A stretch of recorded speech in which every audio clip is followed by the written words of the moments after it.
I am here with my friend at this Japanese garden establishment here in Delray Beach.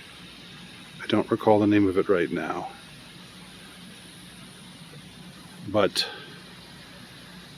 this is this tract of land that was originally settled by I guess a Japanese family like around the turn of the century, and eventually they got rich enough that they gave away a bunch of their property to the county, and a museum was opened here dedicated to Japanese culture and such.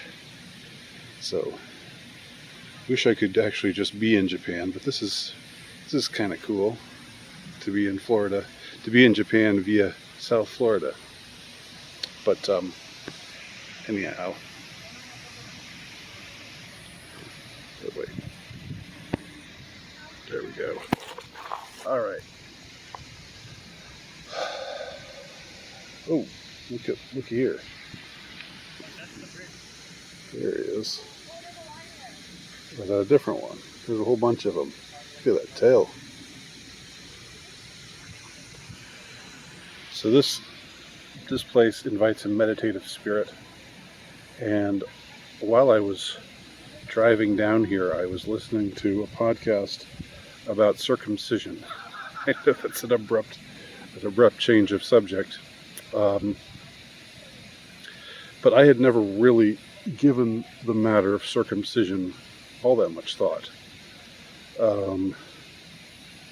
and it seems that according to some people, to some researchers, the degree of trauma that we experience from being circumcised at birth. I'm showing this guy because he's more interesting than me. But that actually reverberates throughout our lives. In other words, it's sort of like well, not the initial trauma, because I'm sure being born itself is being forced out of the womb into the big world is a trauma in its own right. But but being mutilated, being held, having your little arms and legs tied to a post, and having the tip of your penis cut off, is supposedly something that registers as highly painful and deeply traumatizing, and some babies just pass out because it's just too much. So it got me to thinking about a couple of things. Now, I'm a circumcised American myself. I never, of course I don't remember it happening, but it's something that is apparently just done, or it was just sort of done as a matter of course for a long time, at least in some places, in America being one such place. But there's no particular reason for it. There's no real medical reason for it. They claim various things from time to time, but it doesn't appear that the uncircumcised are any less healthy, generally speaking, than the circumcised. And it also appears that having your foreskin removed is a form of mutilation in a way. It supposedly, at least if what I was listening to can be believed, it makes you kind of less. It makes intimacy. Let's just say, I'll be delicate about it. It makes intimacy less pleasurable, and it also makes you less able to give pleasure during intimacy. So in a way, it's sort of like a mini castration, you know. And I had never thought very much about it. Uh, I know Bible verses, and I know how in the New Testament, Paul eventually comes around to saying circumcision is not necessary. The Gentiles can come and be a part of the church, and they don't have to be circumcised to do it. What matters is that you're circumcised of heart. He makes that interesting metaphor there.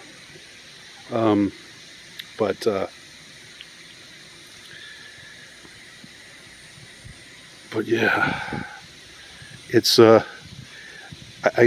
don't feel like, I don't feel traumatized. I don't feel like it has reverberated through my existence, but I am sorry that for my son.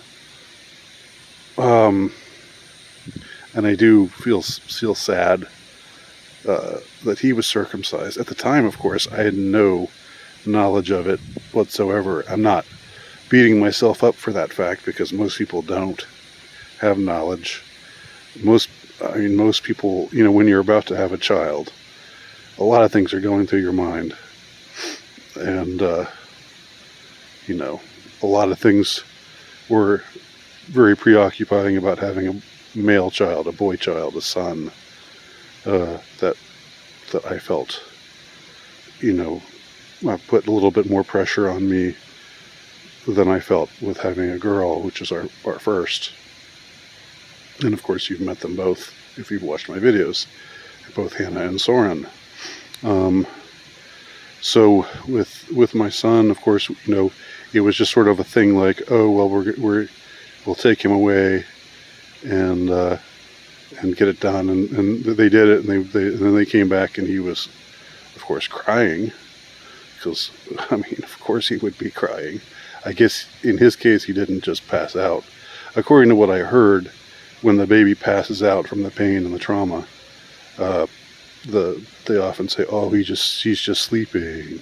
Oh, and so that sort of is meant to reinforce the idea that it was harmless. But the whole question is, why do this? Now, of course, for some it's a religious thing.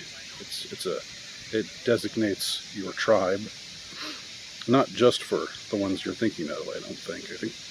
I think the Muslims are also big on circumcision, if I'm not mistaken. I'm not even broaching the topic of what is done in some cases with the girl children. But that never happens in the West, or if it does happen, it's an egregious violation of the norm.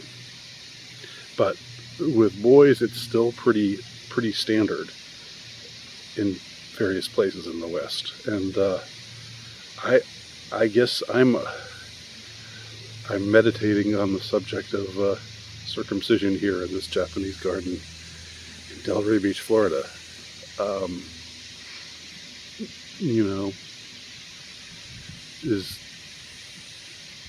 There's a lot of places you could go with this topic. There's a lot of things you could say about it.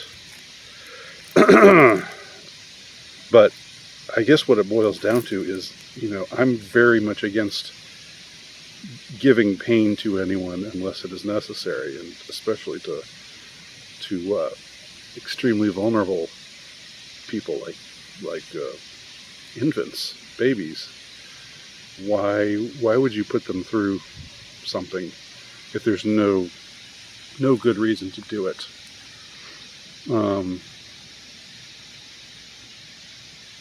It's a sobering thought. I feel, again, if I'm honest, I don't feel like I was deprived.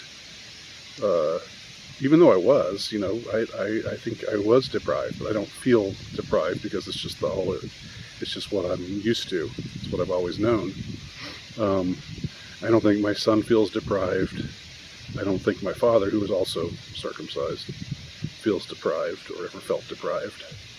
And yet, is there any reason to start out a child's life this way? And what does it say? What does it say about, I guess, the general subject of masculinity